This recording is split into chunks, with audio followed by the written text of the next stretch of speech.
এরকম একখানা বিবৃতি, এরকম একখানা গল্প সাজিয়ে দেওয়ার চেষ্টা হচ্ছে যে সঞ্জয় রায় এত একটা সরকারি হাসপাতালে একটা ব্যস্ত ওয়ার্ডের মধ্যে একা সে এলো, ওয়ার্ডে ঢুকলো এবং যে ওয়ার্ডে তার কখনো আসার কথা নয় সেই ওয়ার্ডে সে হঠাৎ করেই ঘুরতে ঘুরতে চলে এলো এবং যে সেমিনার রুম যেটার দরজাও বন্ধ ছিল বলে অন্যান্য সাক্ষীরা বলেছেন, সেই সেমিনার রুমের সে মনে হলো হঠাৎ তার সেই দরজা খুলল।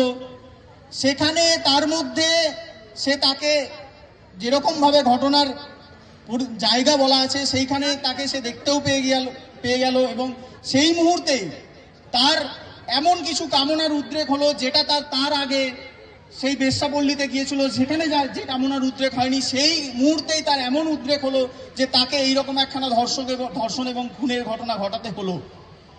এই একটা এত ব্যস্ত হাসপাতালের এত ব্যস্ত একটা ওয়ার্ডের মধ্যে এই যে গল্পটা, এটা কতটা বিশ্বাসযোগ্য? এবং তার সাথে আমরা যে প্রশ্নগুলো রাখলাম, এরকম আরো অনেক প্রশ্ন আছে।